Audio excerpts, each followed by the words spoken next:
Welcome back. Before I start this episode, I just wanted to say thank you to everybody who's been listening.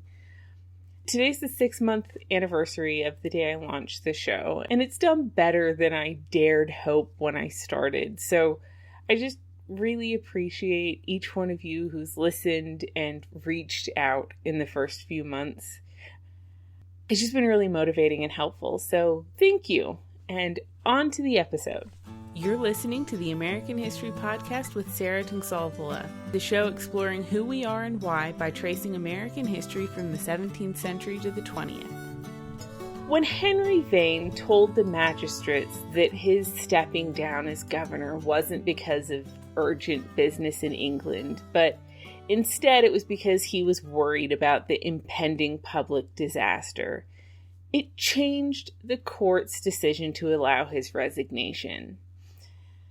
The deputies said that they didn't feel bound to let him go if his motivation was simply getting himself out of a sticky political situation. And quite a few of them agreed with his position, and they certainly didn't want their standard bearer to leave.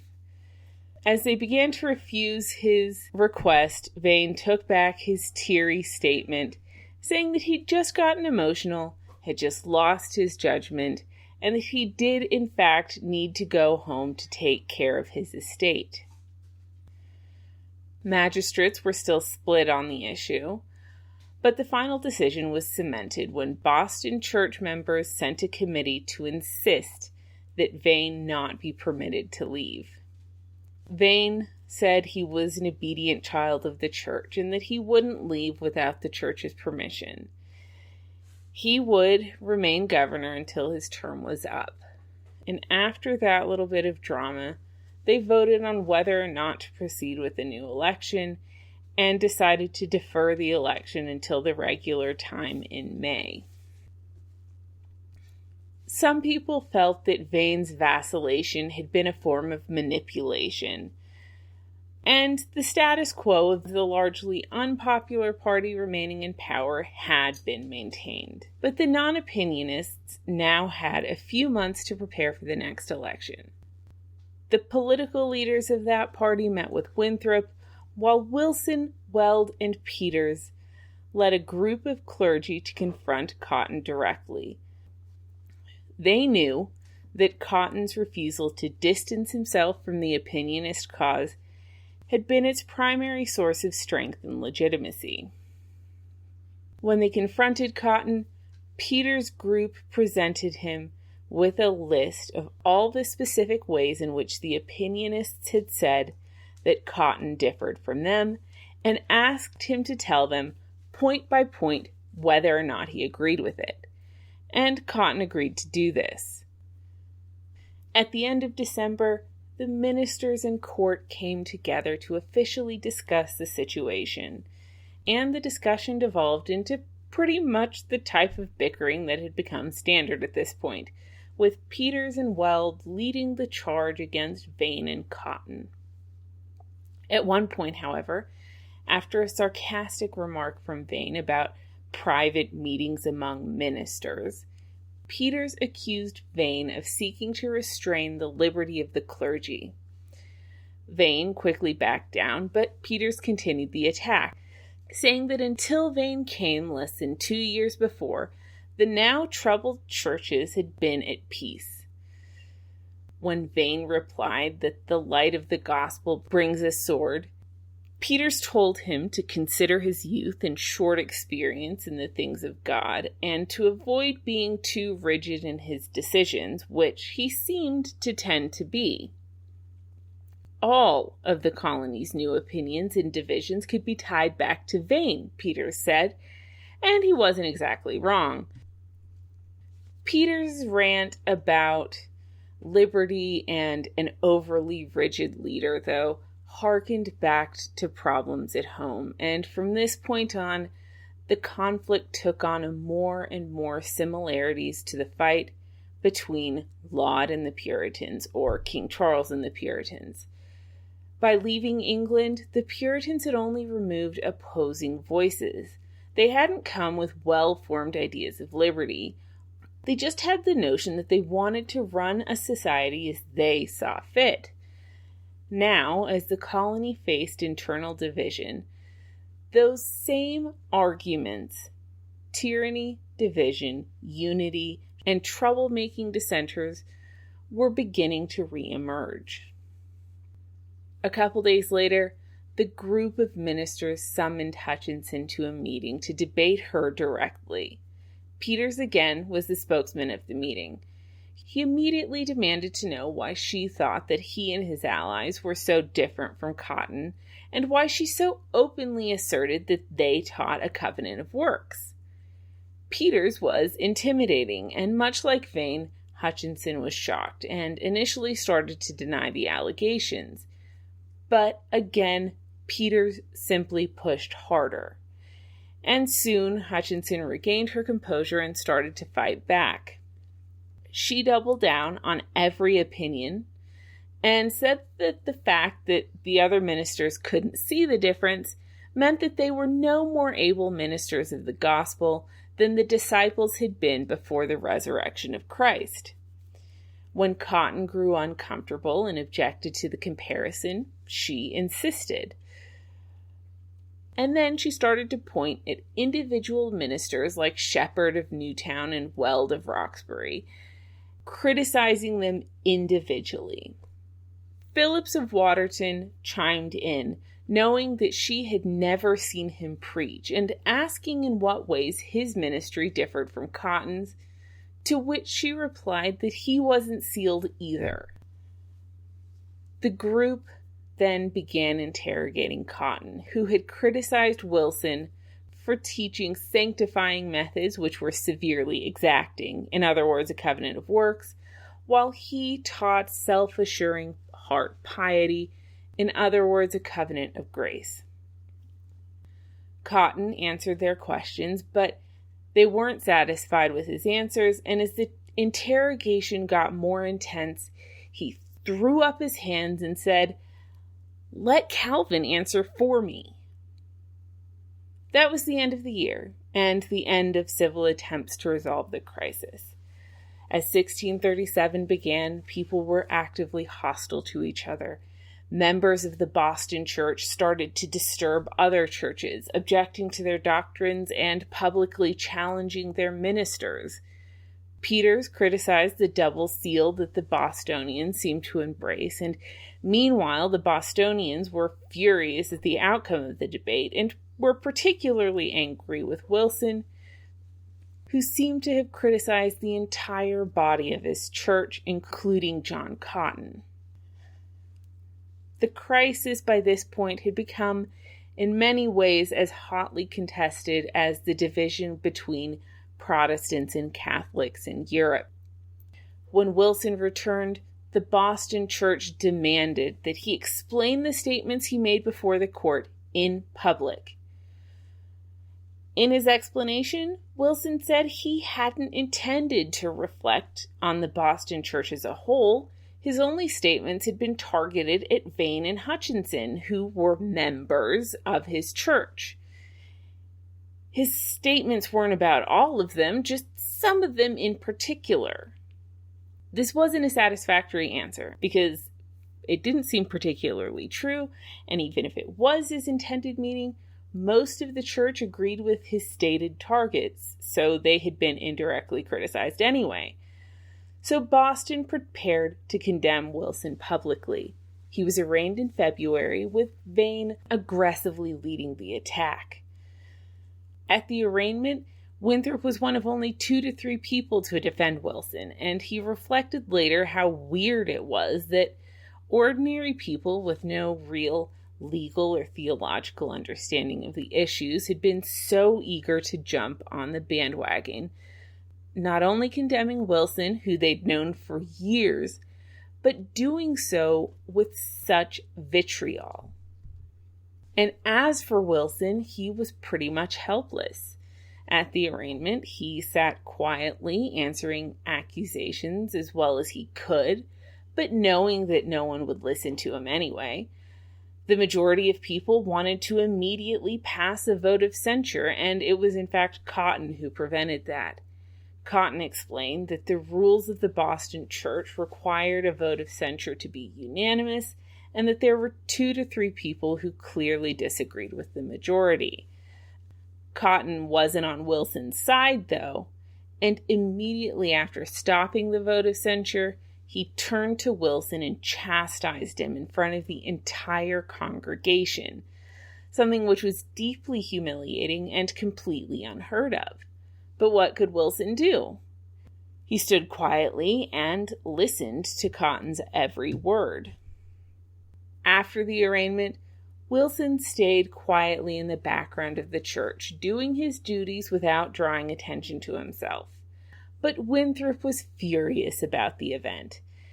He spent the next month in a heated written debate with Cotton about Wilson and the opinionists.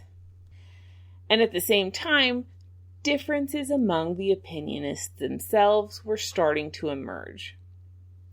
They may have all opposed Wilson's preparation theology, but Wheelwright in particular was uncomfortable with some of the statements emerging from his supporters. Hutchinson's spiritual revelations were increasingly unbiblical, and neither Vane nor Wheelwright were fully comfortable with them. Others were putting forth even more radical opinions, like the idea that faith wasn't important for salvation, and denying the eternal sonship of Jesus Christ. Neither of those things was in the Bible. In fact, both of those things went directly against multiple things that were said in the Bible, and people simply claimed that these were things that God had directly revealed to them. The movement was beginning to look crazy, and there was definitely a difference between its members. This didn't have any real practical consequences, but it's an important aspect of the controversy to mention.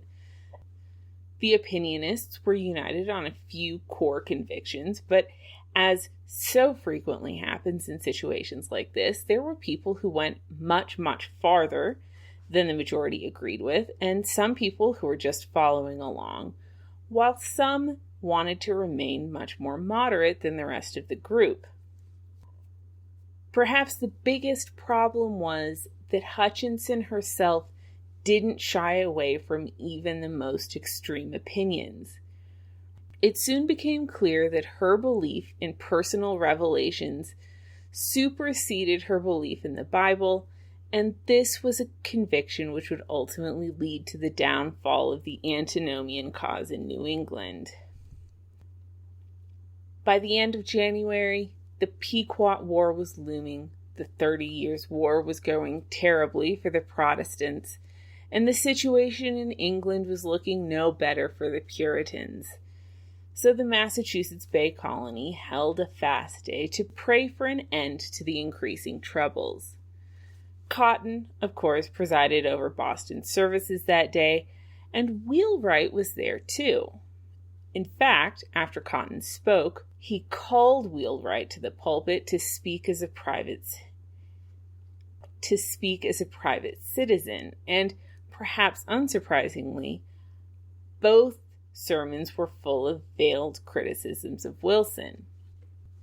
Wheelwright's sermon in particular went much further than Cotton's, and it completely focused on the importance of the free grace theology.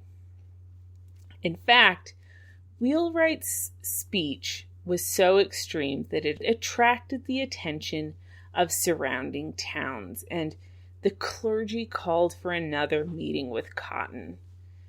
Here, they presented him with another list of 16 points of contention and asked him to explain his position on each one. And this time, they weren't convinced of his explanations. The clergy also decided to cease preaching for the next 3 weeks so that they could focus all their attention on the quarterly general court meeting. A few weeks later was the first general court meeting of the year, and the ministers attended as an advisory council. But while the non-Boston ministers were united in their condemnation of the opinionists, the court was much more divided.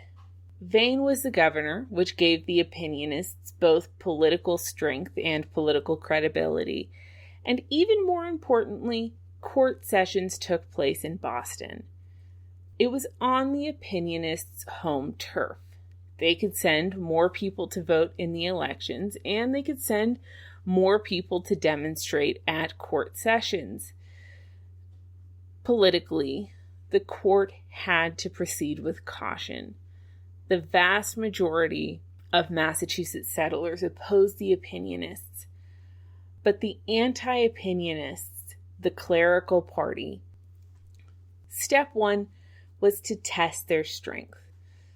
So the clerical party summoned a man named Stephen Greensmith, who had said that Cotton, Wheelwright, and possibly Hooker were the colony's only ministers who were not under a covenant of works. And the court fined him 40 pounds with 100 pounds surety.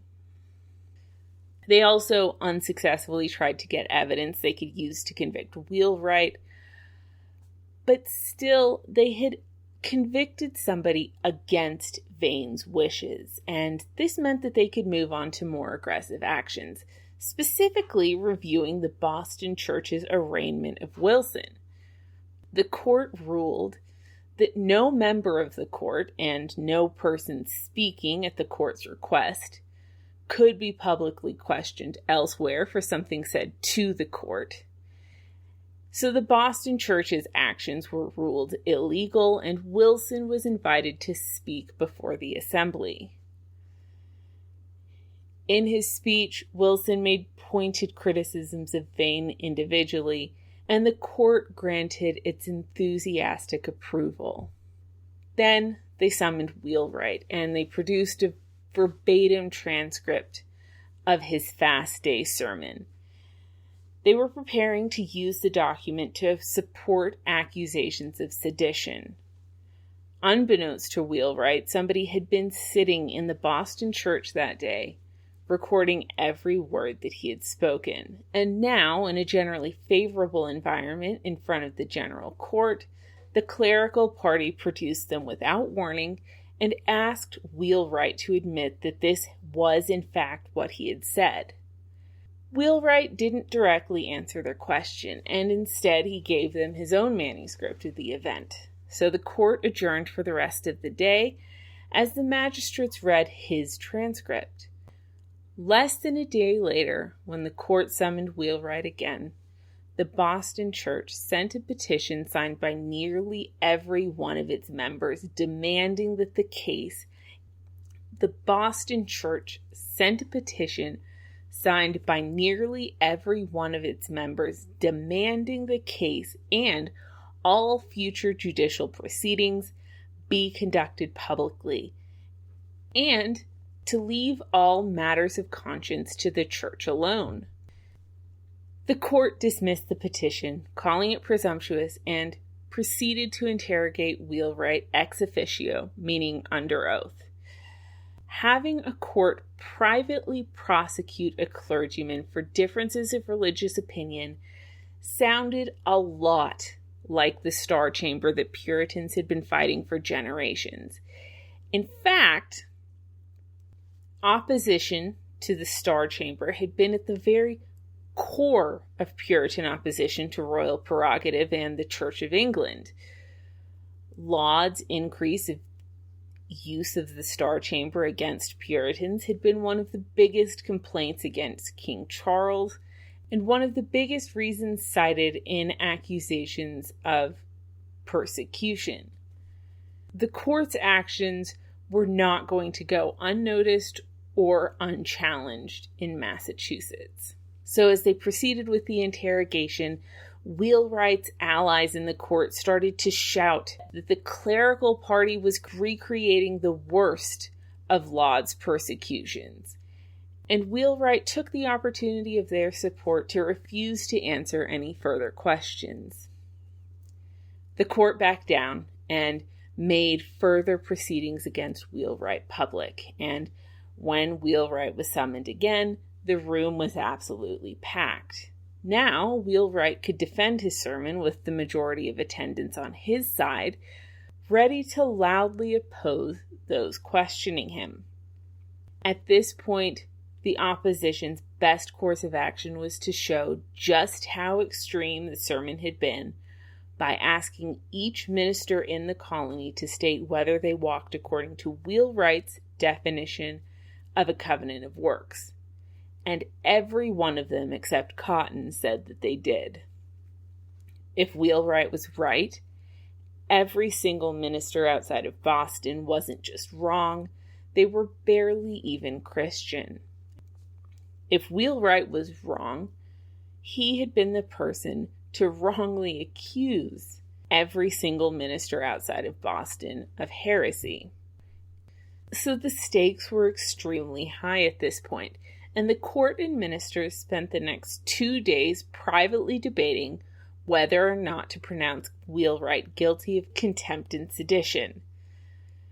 Winthrop and Vane, again, were leaders of the opposing forces, and after 2 days, the ministers convinced 2 magistrates to vote guilty, giving them the majority.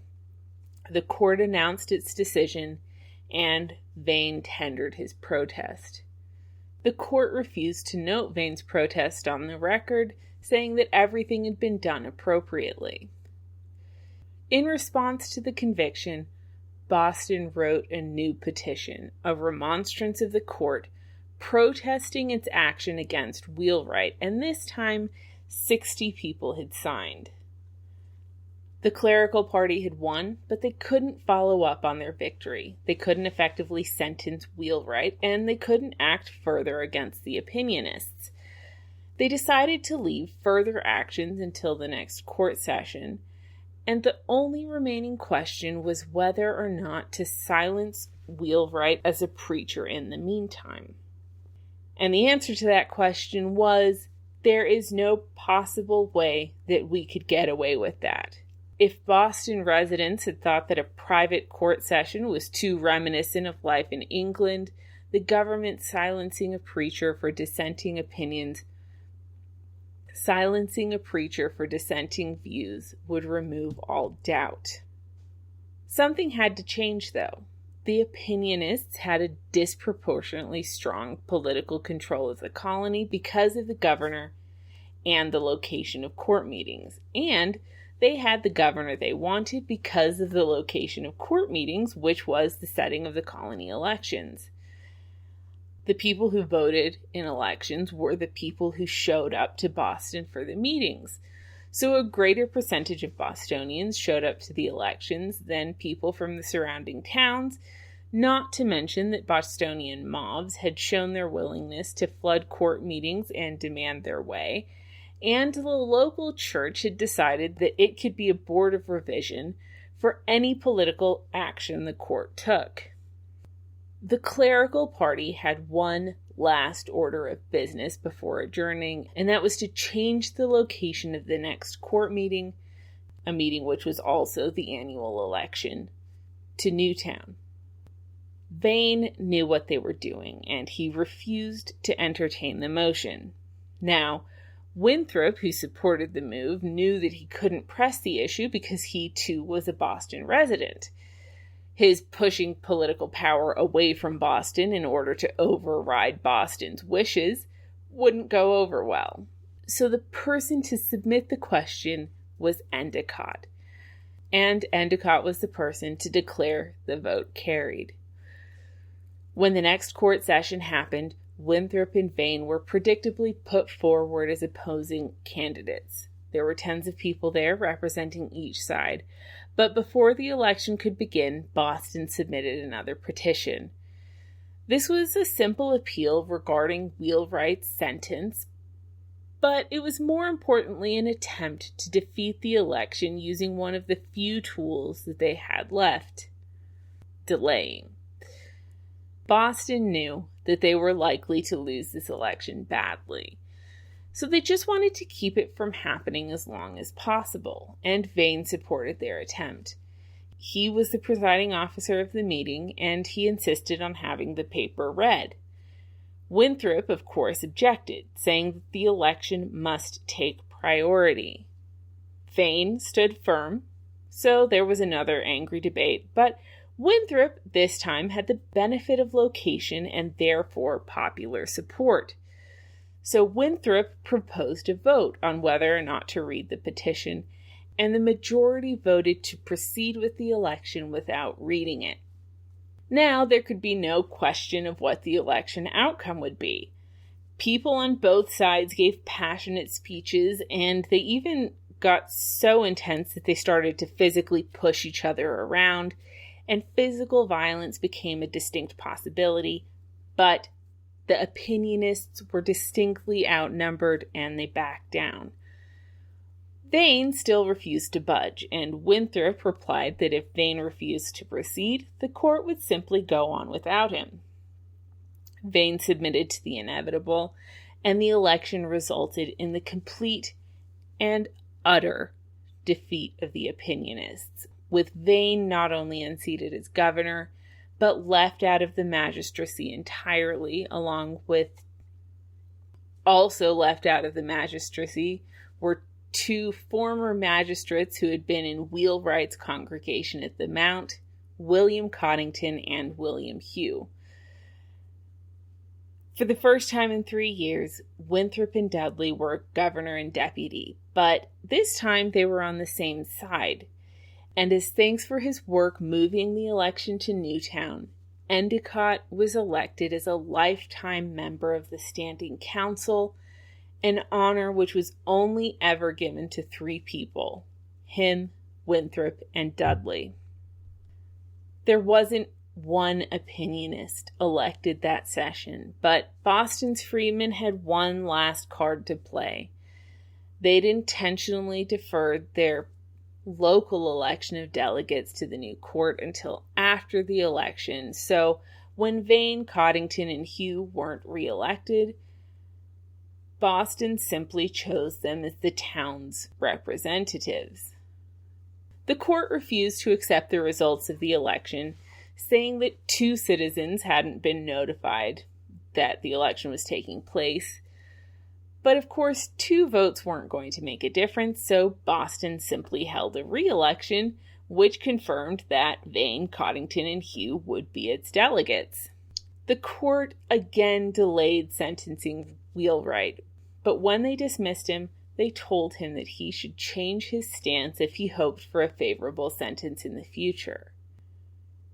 The moderates in the new court, led by Winthrop, hoped that this leniency would contribute to a peaceful resolution of the controversy.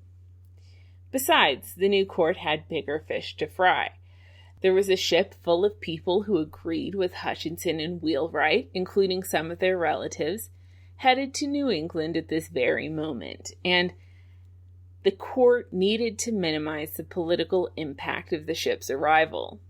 To do this, they passed a law known as the Alien Law, which imposed a 40-pound fine on any individual who allowed a new arrival to stay on his property without the court's permission for more than 3 weeks.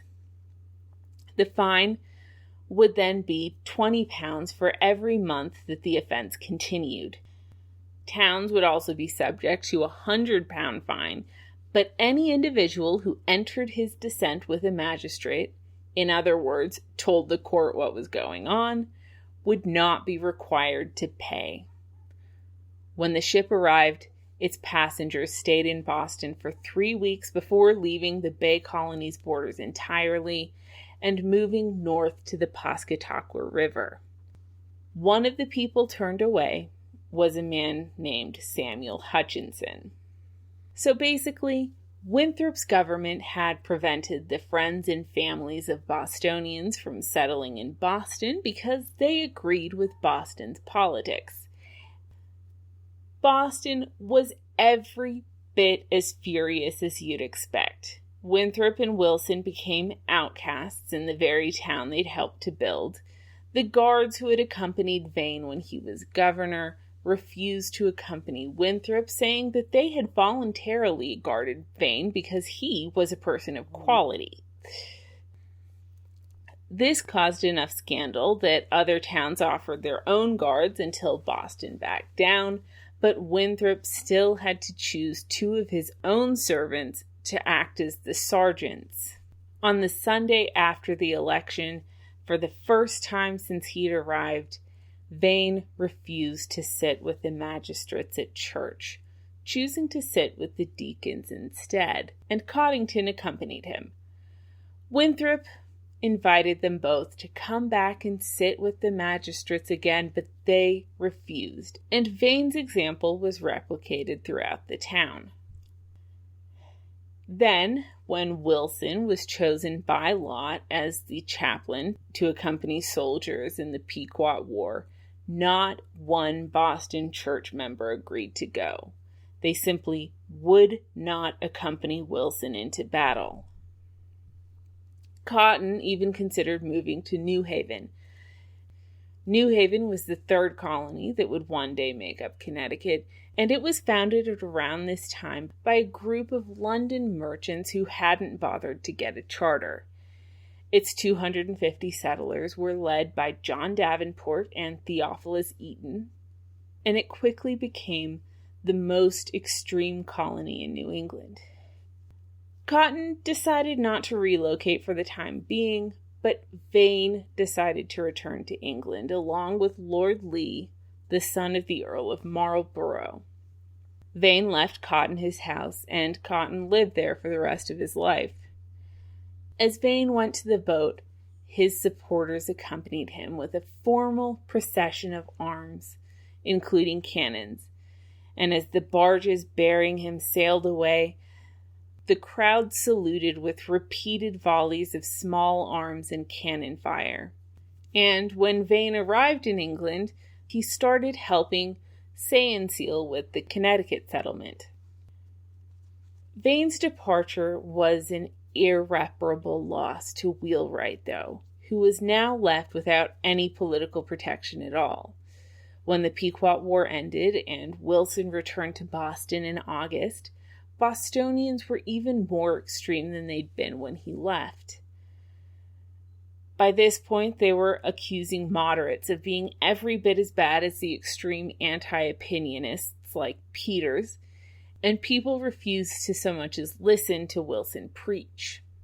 A group of Bostonians asked to be made into a permanent militia, but the council refused, saying that a standing military could easily overwhelm the civil government. It was now August of 1638, and Shepherd had suggested months before that a synod was the only way to fix the controversy and heal the rifts in the colony, and Cotton tended to agree. Shepherd hoped to heal the divisions between people, and Cotton hoped to prove that his theology had nothing to do with the crisis. Now Vane was gone and the war was ended, so they could hold the synod. Thanks for listening. If you have any opinions, thoughts, or theories about anything we've discussed in the show, I'd love to hear from you either on Facebook or Twitter, and you can find those links at the website AmericanHistoryPodcast.net, as well as links to first-hand accounts and things. See you next week.